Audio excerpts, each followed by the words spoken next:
yang suci ini ya Allah.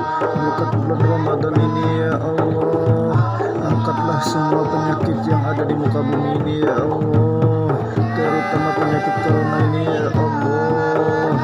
Dan jadikan puasa kami ya Allah puasa yang diterima di sisimu ya Allah.